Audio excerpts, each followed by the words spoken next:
Welcome back, everybody, to the Amazingly Spectacular Podcast. I'm your host, Spider Dunk, and I'm excited to see you all today because there's so many things for all of us to talk about today. I know I missed last week, as you could probably see by my t-shirt and by my attire. The Knicks had just won the championship, and if I'm going to be real with you, by Wednesday, I was still celebrating. I was on cloud 9,000. I was on another planet, just having a grand old time. So we missed last week, so we do have quite a thing to talk about. We have the brand new Day trailer, which came out last week. I want to talk about the Amazing Spider-Man 1000 cover drama, as well as JR, his John Romita Jr., discussing on him. We're going to talk about the Ultimate Universe's finale, because that also ended. And then we're going to do a little comparing Knicks players to Marvel characters. We'll give each member in the starting lineup a Marvel character that coincides with how they play and who they embody. But yeah, those are all the topics for today, and we're going to just jump right into the first one, which is the brand new Day trailer reaction. Now, this new trailer came out, and honestly, I didn't know what to think, because I was looking forward to see, first off, I knew it looked amazing, don't get me wrong, but like the entire time of the trailer, I was looking to see who would be the next big bad, who's going to be the villain for this movie. We've already seen quite a few bad guys. We saw in this trailer, or before this trailer, we saw Boomerang, and we saw Tarantula. In this trailer, we see Scorpion. We know Tombstone's going to be in it. We also see Hulk in this one. He's kind of in a villain role. You know, he's got to fight the Hulk. We also see like Ramrod as well in one of the TV spots. It's kind of nuts. There's so many different villains, and we've yet to know which one will be the actual overarching villain for the movie. At this point, I'm of the impression that there won't be an overarching villain for the movie. The movie is just going to more so focus on the interpersonal dramas of Peter Parker and him trying to manage through it all, trying to survive all the people don't remember me. I have no friends anymore. I'm becoming way too technologically reliant. I need to become more of a human and interacting with more human beings. Like, stuff like that is going to be what the movie's mainly going to focus on, instead of having a big bad versus the big good, which is what it appears to be. And I don't have a problem with that. I was watching this trailer, like being like, I can't wait to see Tombstone and how they portray him, or Jackal, and they didn't show either of them yet again. So that was one aspect of the trailer that had me confused. But I will say I really enjoyed all the visuals. I think it looks like the best Spider-Man movie we were ever going to get so far. Maybe not CGI-wise, because I do think The Amazing Spider-Man 2 is going to be untouchable when it comes to CGI, because that CGI is just stupendous. It's amazing. But in terms of like just a general like camera shots, grading, and all that good stuff, you know, I don't know why I just forgot the word I just had in my head, but when it comes to like positioning on screen and all that whatnot, it just looks phenomenal from what we've seen so far. I want to say I was a little upset with what happened to Scorpion. Scorpion kind of just got fucking obliterated in the trailer, and I was hoping that Scorpion would be the big bad. I literally made a video on him like last week or 2 weeks ago talking about how like this is going to be like the Ultimate Spider-Man version of Scorpion, where he's just super big bad and he's scary, and instead he just got fucking manhandled in 0.2 seconds. So that did happen as well. But if there's like, I like doing good and bad. So we just talked about the bad was a Scorpion. I thought Hulk looked great, and everything that's going to have to do with the Hulk is going to be awesome, because I think it's going to parallel Spider-Man's story just so goddamn well, right? When you look at the two characters and Spider-Man's becoming more mutated, and the Hulk has, Bruce Banner has the mutation inside of him, and, you know, he even talks to him in the trailer about, like, well, how do you decide what parts of the mutation are good or bad? You know, it's just, I feel like the two of them could learn a lot from each other based on how the Hulk is portrayed in the MCU so far. And they could really mirror each other pretty goddamn well. I don't know what they're going to do with the Hulk story and narrative, like if they're going to continue in this movie, or it's just going to be like a factory reset back to the Savage Hulk, or we're going to get Grey Hulk. I have no clue. But I'm happy with the Hulk's inclusion here. A lot of people were upset that it's not the Lizard, and I'm just like, y'all, like, I love a Spider-Man villain as much as the next guy, but how many Spider-Man villains are already in this movie? A gajillion. Like a literal gajillion of them. Even if you count, we gotta count the Punisher too. He's a Spider-Man villain. That's where he started. There's literally a gajillion Spider-Man villains in this movie already. I think it's okay to have a Marvel character that's like just in the Marvel universe in the movie as well. It's the whole point of the MCU. Like, we had two whole Spider-Man franchises where he couldn't interact with other people. I think it's okay that he interacted with other people for the newest franchise. I'll never understand that beef. To go on a little bit of a little train. What is that? Let me digress just a little bit. I will never in my entire life understand the beef of like there's too many other Marvel characters than Tom Holland's Spider-Man. It's like, have you guys read Spider-Man comics? They use Spider-Man to advertise other characters damn near every single fucking issue. Like, damn near every issue. They actually made Marvel Team Up. They made an entire Marvel comic series just to have Spider-Man advertising other characters. Like, I don't understand why there's all of a sudden an issue with Spider-Man being a vehicle in which they advertise other characters. It's never been an issue before. And you could go even further, which is what I was just talking about, which is really my main point here. We had two other universes where he couldn't interact with another person, and honestly, like, I was a little upset by that. I want Spider-Man to interact with the Fantastic Four. I want Spider-Man to interact with Punisher. I want Spider-Man to interact with Daredevil.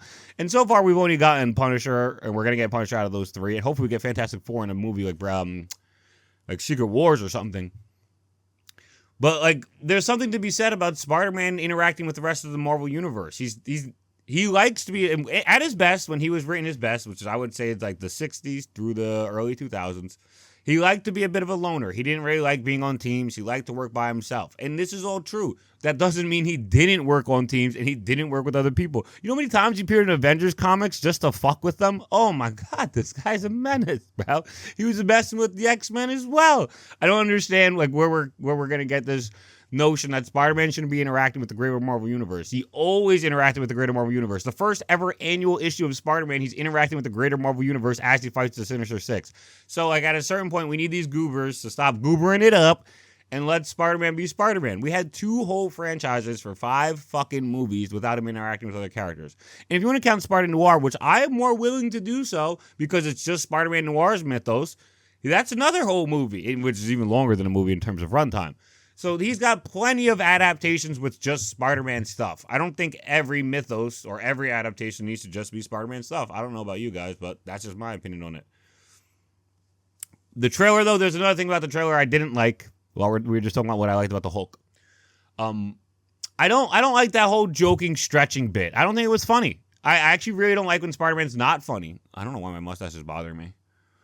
Spider-Man's supposed to be really fucking funny. The 90s Spider-Man and Spectacular Spider-Man were both hilarious. Comic book Spider-Man used to be fucking hilarious, and at times he still is.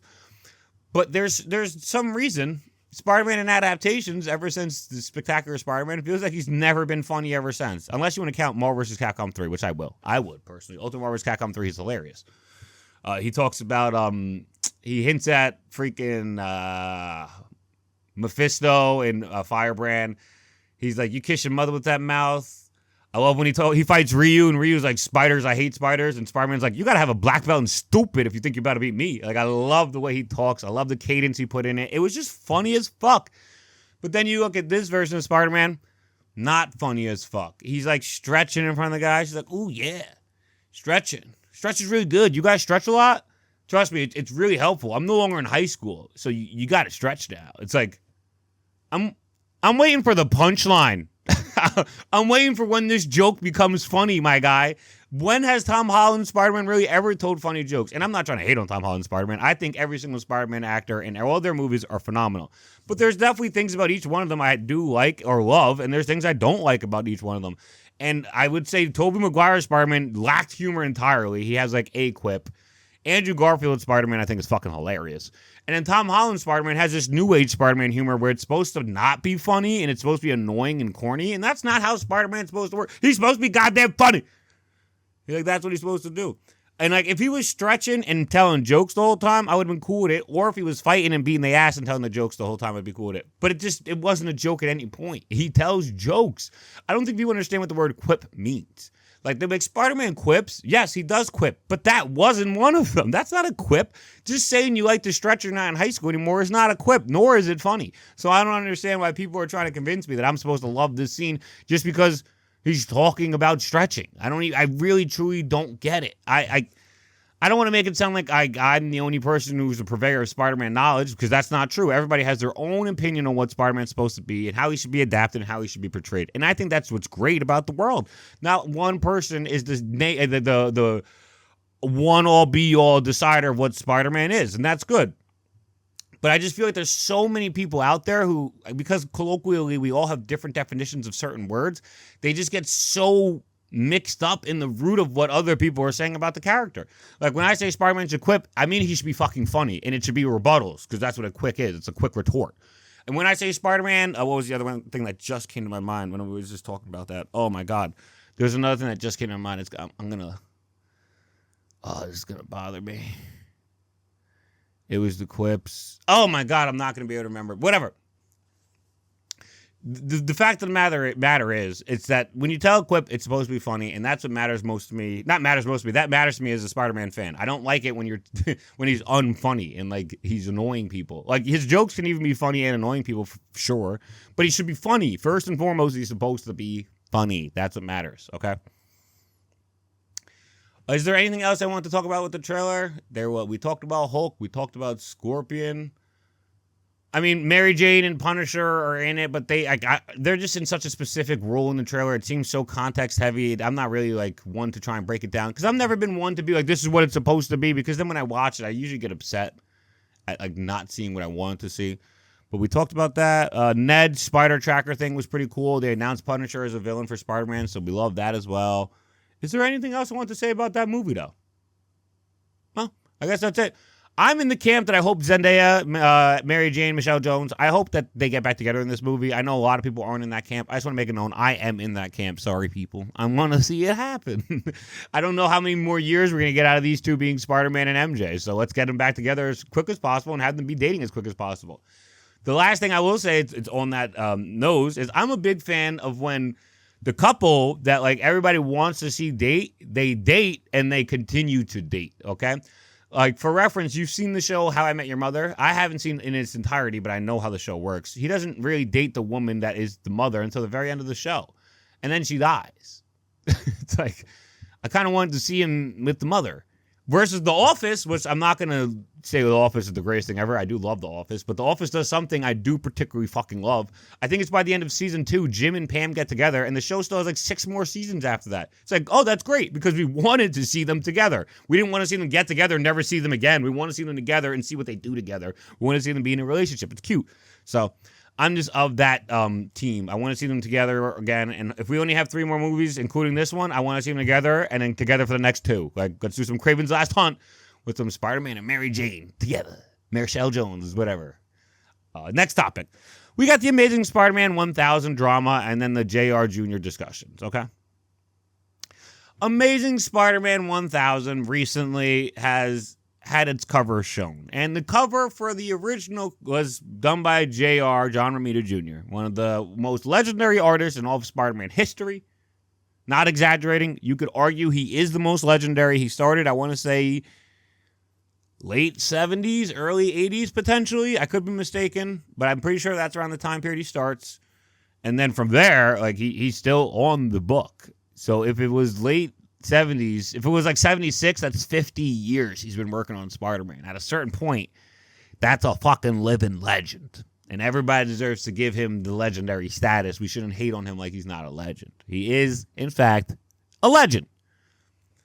But recently he made a comic book cover for Amazing Spider-Man 1000. And his cover, I thought, was fine. I thought the artwork looked good. I actually thought it looked great. But I didn't think it really exemplified a centennial issue, let alone the number 1000. Take a look at Amazing Spider-Man 700, for example, and you'll see what I think a centennial issue should look like. 100, 700, 300 even. Like, these are what I believe the centennial issues should be looking like, okay? And then you look at JR's, and it's just Spider-Man on the cover at night, and he's swinging with both his hands up, which is, again, I thought it looked great. I just didn't think it looked 1,000. It didn't, wow, my hand just shined, dude, because I put my hand too close to, anyway. It didn't look like it was number 1,000. So that's the only issue I had with it. But apparently, people on TikTok had great issues with it. I don't use that app very much, so I wouldn't know. But people were telling me this is where a lot of the hate came from. People on TikTok were very upset. They said it was buns, trash, ass. I do not agree. I thought it, like I said, I thought it looked good. I can't fathom where they're coming from. So apparently, the issue 1000 was replaced from JR to Pepe Larraz's 1000 issue cover. Now, Pepe Larraz is probably a top 5 modern era comic book artist, in my opinion. I think he's phenomenal. If we're talking about in the books that I've read, I think the only person I would put above him for me personally is Vicentini. And then I would probably put Larraz as second because I think his artwork is just stupendous. Gleason's also up there for the modern era. Bagley too, but that's a little bit of the 90s. I mean, it's still mod. You know what I mean? I mean, like this current era really is what I'm talking about. But if they went with Pepe Larraz's, and Pepe Larraz's, while I don't even know if it looks that much better than JR's. Like, stylistically, it just looks like more of his style. I think they both still look great. Like, Pepe Larraz has some scenes he drew so far in Amazing Spider-Man by Joe Kelly. Some of the stuff that Pepe Larraz has drawn, I think, is better than anything I've ever seen in my life. But even this cover, I thought, was just like, this doesn't look like a 1,000 cover either. So the fact that they replaced JR's with Pepe Larraz's was leading me very confused because neither of them look like 1,000 and they both look like good artists and good artwork. So, like, why are we replacing one with the other? It doesn't fix the fucking problem in my eyes. But Marvel apparently is now announcing that never was the case and they never pulled JR's stuff because it was just a mishap and TikTok is all out of sorts and they don't know what they're talking about. I say all this to say one specific thing on the topic before, because I also want to rank the issue 1000 or the Centennial issue covers. But I say all of this to say neither of these, in my opinion, deserve to be a 1000 cover, and that's just my opinion. And I'm not hating on the artwork. I've made it known 4 or 5 times in the last 2 to 3 minutes. I think both of these artworks are fucking phenomenal. They are way better than anything I could ever put forth. I'm not the greatest artist. You guys have seen my artwork. I draw like my nephew draws. Like, I'm not a good artwork, guys. But that doesn't mean I don't have the right to say that neither of these look like an issue 1000. They don't look Centennial at all. When you look at Amazing Spider-Man 700, I truly don't believe there's another Spider-Man cover in the history of Spider-Man covers that's just like, oh yeah, this is a landmark issue. Like, this issue fucking matters. Like, this is everything in its culmination coming together right about now. No other issue cover does that. And I would argue the only other ones that do something similar are 100 and 300. 900 is like the Sinister Six cover, and it's pretty buns. Done by JR. I'm not saying the artwork's buns. I'm saying this. It doesn't feel like a Centennial issue cover. 800 is Red Goblin, and that definitely doesn't feel Centennial. 500 is him swinging with Mary Jane in his arms. That one it's good, but it still doesn't feel Centennial. What's 600 though? Sorry, I'm just gonna. Amazing Spider-Man 600 is 400 is Aunt May's grave. 600 is also by JR, where he's swinging with the negative background of the building. That's right, which I also don't think is a Centennial issue. So we have 100 is the faces in the background. 200 is... Where's Amazing Spider-Man 200? Is this Amazing Spider-Man 200? Why don't I not remember this cover at all? Sorry, you guys are probably like, why are you just like looking at your computer? But I really want to know. This is 200. This is a terrible Centennial cover. Jesus Christ. Okay. 300 is with the 300s in the background. 400's Aunt May's. 500 is the one where he's swinging with Mary Jane. 600 is when he's swinging in front of the building with a negative space. 700 is the one with all the different versions of Spider-Man cut out. 800 is Spider-Man versus Red Goblin. 900 is versus Sinister Six. And then 1000 is swinging with negative space. But he still has his full body outlined. Those are the 10 Centennial issues we've gotten. And only 3 of them, in my opinion, feel like a Centennial issue in the slightest. I really wish more of them felt like it. Before we get to that discussion, I do want to do a quick discussion on JR, because I do think it's a very nuanced topic. And I do think it's very unfair to him, but it's also unfair to some fans, too. Not unfair to them, because they don't have any... I mean, they don't have a right to claim what's fair when somebody else is drawing artwork. It's his artwork, but let me just get into what I mean. JR, or I'll keep calling him that. I don't even know if he's referred to as that. It's probably just John Romita Jr.'s, but I just call him JR. JR Squared. JR Squared is an excellent artist. I've already made it known. He's legendary. He's one of an all-time greats. He's probably arguably the greatest Spider-Man or most notable Spider-Man comic book artist of all time because of how long he's just been on the goddamn book. It's been fucking forever. However, a lot of his newer art gets a lot of critiques because a lot of his artwork usually is drawn with coloring that is more apropos to a flat coloring versus a lot of the model coloring, so it looks more of a 3D in-depth coloring. A lot of the flack he got was mainly during Zeb Wells' run, but he's still gotten some flack too as well in Joe Kelly's run for the few issues he's done as well. I want to say, as well as like it's a nuanced topic, so I don't want to rag on him, but I'm just gonna say how I feel, and hopefully people don't rag on me for it. But I don't think it's fair to say fans shouldn't want coloring as if the book was done 50 years ago. And JR has amazing artwork since the 70s, and because he has amazing artwork in the 80s and 90s, and he did the 2000 Spider-Man run, which is arguably my favorite artwork. He did some Avengers versus X-Men as well. I'm pretty sure he did the artwork for too in the early 2010s, and I think that's amazing as well. But a lot of the artwork he's done nowadays just looks infinitely better with flat coloring. It's just, there's no way around it. It just looks so much better with flat coloring. It's just the fact of the matter, okay? But flat coloring just is not a modern way to color comic books. If they were to advertise JR Square, John Romita Jr.'s artwork as if it was like this classic style, I think then you can do it, right? If Zeb Wells' comic had Spider-Man with flat coloring and you're like, it's done classically, like the classic artist himself would prefer to do it, and it also does make it look like a 10 out of 10. It really does look phenomenal with classic, the classic coloring. The flat coloring.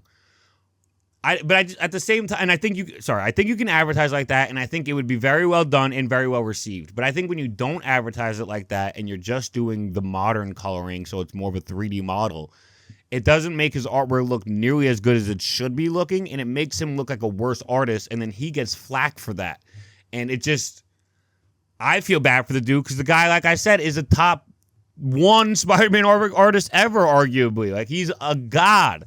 But at the same time, I also feel like you shouldn't expect fans to want to read a comic book that has the coloring from 50 years ago. There's a reason why modern comic books don't necessarily have that kind of coloring. And again, I wanted to say one more time, because I know people are going to try and flame me. If they were to advertise it like that, I think they could have gotten like a lot of people on board. I would have been on board if they were like, yo, Zeb Wells Spider-Man is going to have Romita in flat coloring. You're never going to believe it. It's just like the early of the 70s. And I would have been like, fuck yeah, let me take a gander at this shit. I love the 70s comics and 60s and everything before that. But them not making note of it and then using the 3D coloring, and then it just doesn't look good. I feel bad for the guy. I feel really bad for JR Square, John Romita Jr., because he is a GOAT, he is a legend, and he deserves the utmost respect from the community. And a lot of like casual fans are going to see his artwork and just be like, this sucks ass, and then move on. Instead of like looking at the minutia and then like actually trying to understand, why doesn't this look as good from an artist who's been doing this for 50 years? Can I get a better understanding why? And it has to do with the coloring. But no, a lot of casual fans won't even do that, and then he gets bad rep on his name. So I just wanted to do that little quick JR discussion before I just quickly rank these Amazing Spider-Man Centennial issues based on the covers. Okay, so the number one Centennial issue cover is without a doubt Amazing Spider-Man 700. You could argue with the wall, argue with your mother. Don't argue with me, though, because I don't have time for it, because I'm not wasting time arguing on this, because it's so obviously Amazing Spider-Man 700. It's without a doubt Amazing Spider-Man 700. But we keep moving on, and I would say issues 2 and 3 are pretty close, tightly contested. But for me, the number 2 would be 300, and the number 3 would be 100. I love the faces in the background. It reminds me it's so classic, and I like that they did that also in Spectacular Spider-Man. It's a cool homage. It makes me think of that as well. But I would say number 2 has to be the 300s in the background. You got the new black suit. The 300s everywhere also just make it seem like this is a big deal. It's issue 300. I got to fucking lock in. So that's a big factor for it as well. But those are easily the top 3. Outside of that, we starts to become a little rougher. I would say number 4 goes to Amazing Spider-Man 500. This is the one when he's swinging with Mary Jane in his arms. The reason I would put this one here is because you have almost all of his villains in the background, and then you have the perfect couple in the front and the forefront. So I think this one makes sense, and it deserves a spot in the top 4. Then we look at number 5. Okay, we're getting close to the latter half of the ranking. It's definitely not 200. I would go 400. You know, you have Spider-Man on Aunt May's tombstone, and that's just iconic. You know, the imagery of it all. It's hard to forget. It's like nigh unforgettable. I would go with Amazing Spider-Man 400 for the 5th best ranking one. Now we're in the latter half, and then some of these just go to mids pack. I do think. What's a better Centennial issue cover? Because I want to say the Red Goblin or Amazing Spider-Man 900 because he's fighting villains and he has like a supporting cast around him. But I love 600. The way Ramita draws him with the negative space in the background of the building, I think looks really good. I'm gonna put 600 in number 6. Oddly enough, number 7, I would go with. We got 200 left. We have 200, 800, 900, and 1,000 left. For number 7, I would probably go with 800. The Red Goblin and like arc, not arc, but the cover, the way it's drawn and the way it's contrasted with Spider-Man like looking up and everything, I think looks really cool. Probably the last like really cool cover I'd say out of all of them. Because from there, I would probably have to go with 900, even though I don't really like the composition of the cover. It feels like a lot of stuff is out of place and things are just where they are because fuck it. So I'd probably put 900 there. And then I would go with 1,000. I would surely put 1,000 in second to last. Not saying it's horrible like a lot of the people on TikTok did. It just is not a Centennial issue cover in my opinion. And then the last one I would put is 200. I don't even know what they were thinking with this. This is not a big deal at all in my opinion. It just looks like a regular cover, if we're going to be real. That's how I would rank the Centennial covers, all 10 of them. I will cut that into a smaller video for everybody, but let me get a sip of water before we talk about the Ultimate Universe.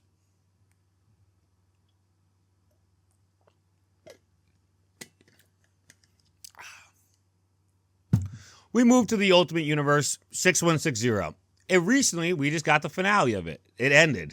Like literally today. Hoy dia. Today. I don't know how you guys feel about it, but I'm excited that it's going to continue. I'm excited that hopefully they do away with this monthly thing. I'm excited they can pick up on a lot of the Spider-Man missing plot holes or like unexpanded on plot lines.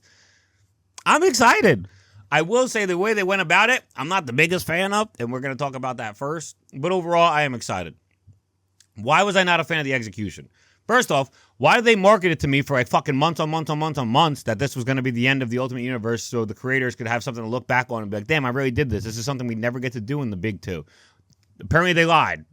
Apparently they just fucking lied because it's coming back. The last page, Ultimate Universe will return. All right. What else did I not like about the execution? I didn't like how they just killed off Spider-Man for no reason, just to bring him back for no reason as well. They literally maimed the motherfucker, and then Dr. Doom's like, I had enough time to save one person. I saved the dude I don't really know. Like, okay, I guess that makes sense too. So I didn't really like that aspect of it either. The Maker being defeated, I thought was great, and I thought it was cool he used the Fantastic Four. I actually thought it was so fucking godlike. I think by far and away my favorite thing about the imagery of the Ultimates was in, I want to say Ultimate 17 when you see Doctor Doom and there's just negative, why does my hand keep doing that? There's just negative space for where the Fantastic Four is supposed to be, and it literally is just so fucking heart-wrenching. Like, it breaks my heart to look at. It makes me sad when I'm looking at it, but I think it's awesome. And then they were able to use that in the climax of the story of like, nah, they're here. Like, I planned for this. I've always like wanted to have them around. These are my family. And he's willing to kill himself to go essentially back in time to get the family where they were supposed to be at. You can't, oh my God.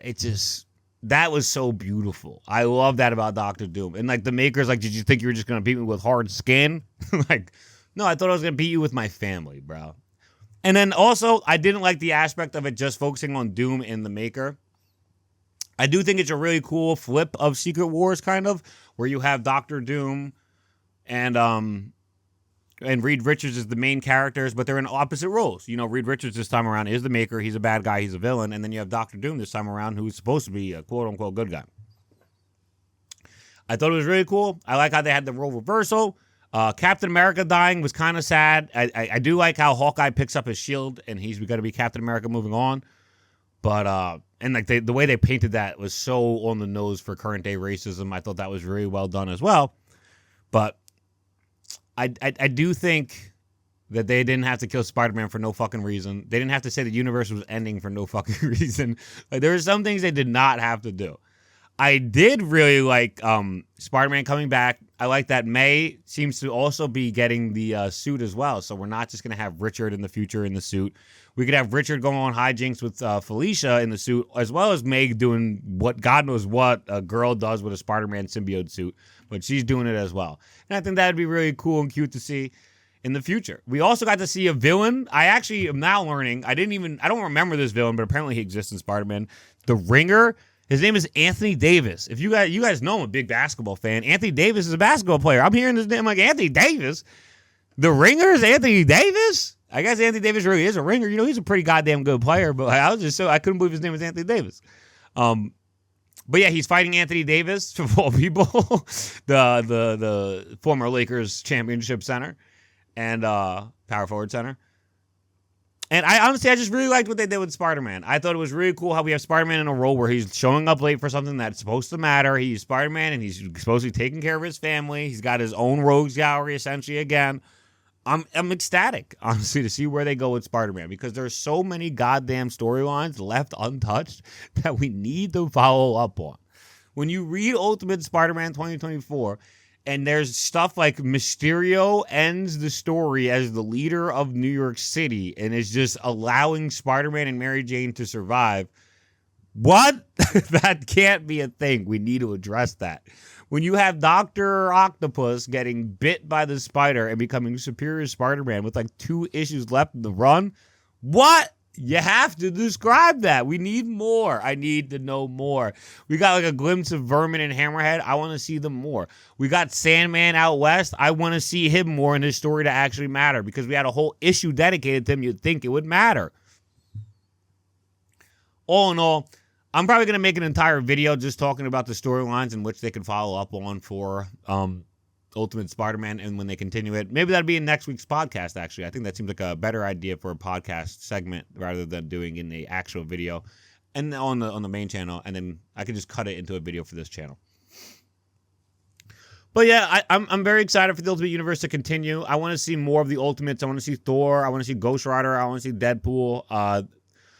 By the end of Ultimate X-Men, I'm going to not lie to you guys, I didn't really care for Ultimate X-Men anymore, just like I didn't care for Ultimate Wolverine, and I thought Ultimate Black Panther by the end of it was also whatever. But Ultimate Spider-Man and the Ultimates, I'm happy they're continuing, personally. I'm very, very happy. And I know there's a contingent of Ultimate X-Men fans out there who probably heard that and are just going to be foaming at the mouth because you're never allowed to say anything negative about Ultimate X-Men.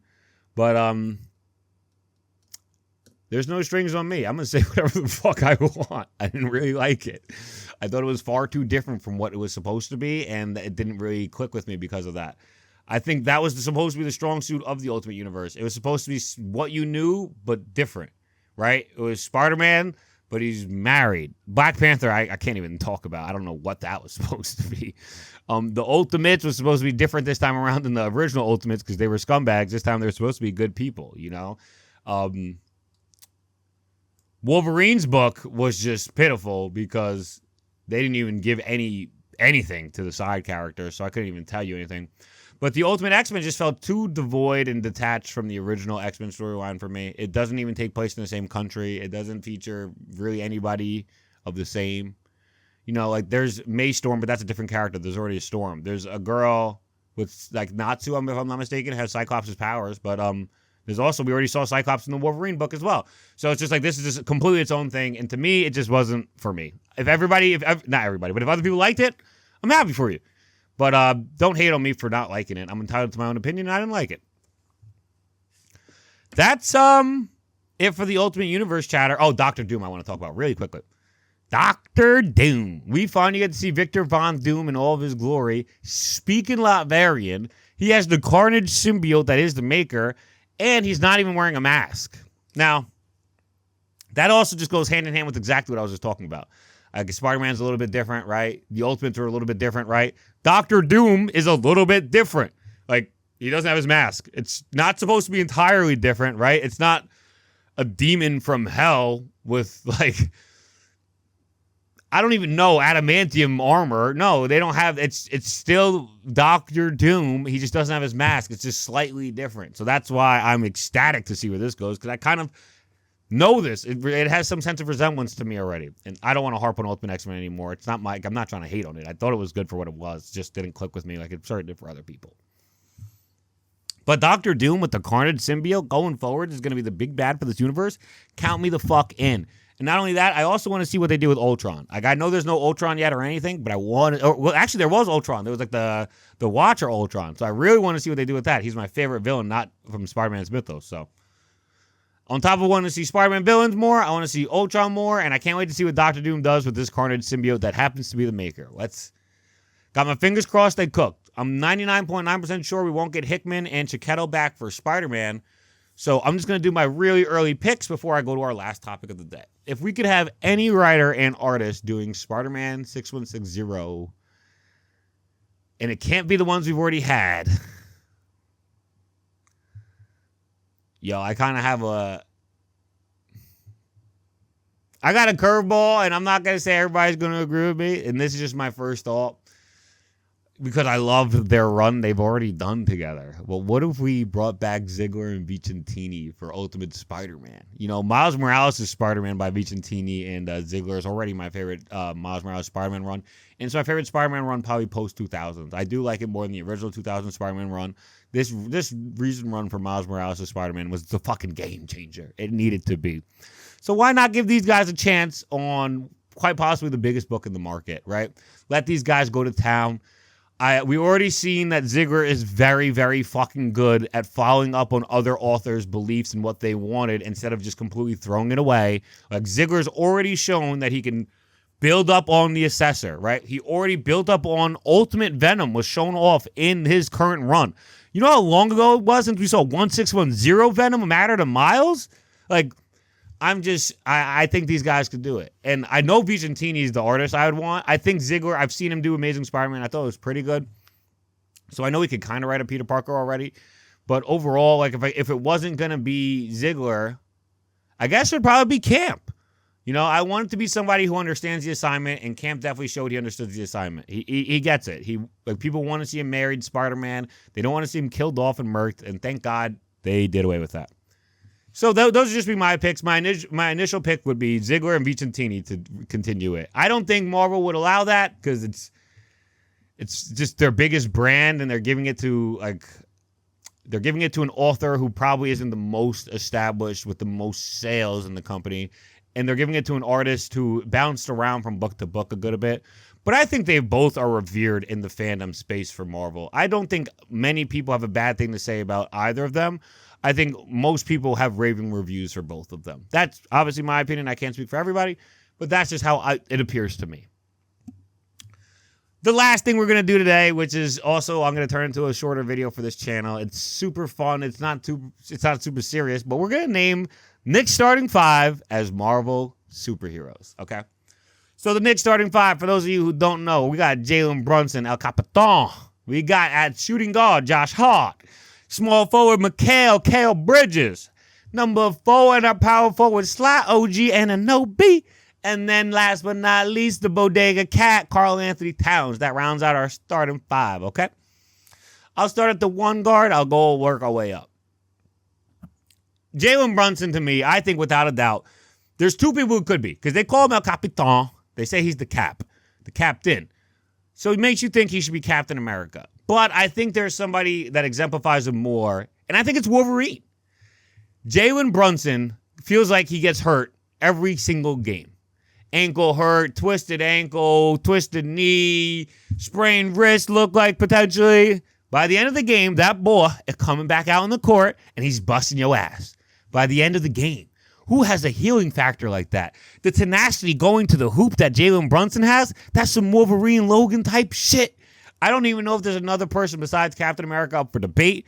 Jalen Brunson, I know he's the Cap, but Wolverine's led the X-Men as well. Jalen Brunson's got to be Wolverine. We go to the two guard. This is Josh Hart. Josh Hart, not known for his shooting, which is what two guards are usually known for, but he's known for everything fucking else. He could pass the ball. He could rebound the ball. He can play defense. He could go for steals. He could run the offense even. He's just not a great shooter, and he's not a terrible shooter either. He's just not the greatest shooter. when you put it like that, who is a guy that you feel like can just do a bunch of different things? He could fit in like an all-rounder role. To me, the all-rounder role guy, I think it's Iron Man. I think Josh Hart is Iron Man, dude. And he's also very handsome. But seriously, Iron Man's got a suit for everything. He's got a suit for everything. He can show up and fight the Hulk. He can show up and fight the Thor. He can show up in outer space. He can go in the world. He can do it all. And I think Josh Hart just is your Swiss Army knife. Much like how Iron Man is your Swiss Army knife. You got him to do whatever you need him to do. We move to number 3. And in number 3, we have Mikal Bridges. He is the starting small forward. And if you don't know anything about Mikal Bridges, he can do everything on the court. He's not the greatest offense runner, but he can run an offense to an extent. He's not the greatest passer, but he can pass to an extent. He's a great shooter. He's a great mid-range shooter, and he's a great defender. You know what he also does better than any other player in the history of the NBA, though? History of the NBA. Play the fucking game. He's never missed a game since high school. I don't even know if he missed a game in high school. I just think that's the furthest back it gets recorded. So to me, this is Captain America. The guy's always there when you need him. Mikal Bridges. Plus, Mikal Bridges used to play in Brooklyn. And Captain America from Brooklyn. So it just makes sense. I got Mikal Bridges as as Captain America. So Josh Hart, Jalen Brunson, Wolverine, Josh Hart, Iron Man, Mikal Bridges, Captain America. Now we move to OG Anunoby. And this is a title I don't get to give out lightly. I give this and bestow this with the heaviest of crowns because I'm wearing the Hokage hat myself. Not right now, but you know what I mean. That tip in Game 4 is so fucking Spider-Man. There's nobody else OG Anunoby could be but Spider-Man, bro. This guy is long. He's dangly and gangly. He can jump with the best of them. He put Victor Wembanyama in the hoop, bro. That's like freaking Spider-Man when he dumpstered Venom in the Ultimate Spider-Man video game and he just punched the shit out of him. That's exactly what OG Anunoby did. Most people feel like Victor Wembanyama, you got to do something special to get around him. Kind of like Venom. You got to use sound or you got to use fire to beat Venom. OG Anunoby said, no, I'm just going to beat his ass, which is exactly what Spider-Man was doing in Ultimate Spider-Man, which is just another reason why I want to give OG Anunoby the title of Spider-Man. Did you see the tip? The hand of God, the hand of OG Anunoby? He's Spider-Man, bro. He just has to be Spider-Man. And then last but most certainly not least, like I said again, Bodega Cat, Karl-Anthony Towns. I like to call him Murph because I'm not sure if anyone gets the reference, but there's a cat in a bodega in Spider-Man Homecoming named Murph. But Karl-Anthony Towns is the big boy. And whereas I'll give you one person off the bench, Mitchell Robinson is certainly the Hulk. That guy is a monster. Karl-Anthony Towns is a little bit more finesse to him. A little bit more leading to him. He can lead an offense. So to me, Karl-Anthony Towns is Thor. He's the big boy. He's got all the strength. He was putting Wemby in the hole as well. And he also has a bit of finesse to him. You know, he could slide. He could pass. He does whatever you need him to do as the leader big man. And that's what I would say the Knicks starting 5 plus Mitchell Robinson is. Wolverine. Iron Man. Capitan America. Spider-Man. Thor. And then Mitchell Robinson could be Hulk. That's how I'm rating the Knicks players if they were Marvel superheroes. This is just something really fun I want to do because the Knicks won the championship, bro. The Knicks are champions for the first time since 1973. It's been like 53 years, bro. My mom was born in 71, bro. She didn't even get to see them win their first championship. She's in her 50s. Think about that. Shout outs to the Knicks. Shout outs to my mother. Shout outs to everybody watching this podcast. Thank you, everybody. I appreciate you all. That's pretty much it for us this time around. You know I'll be back again with another one next week because there won't be another celebration, a week-long celebration again. The Knicks had already won. But that's it for me in this one, guys. I'll catch you on the flip side. Dunk out. Peace.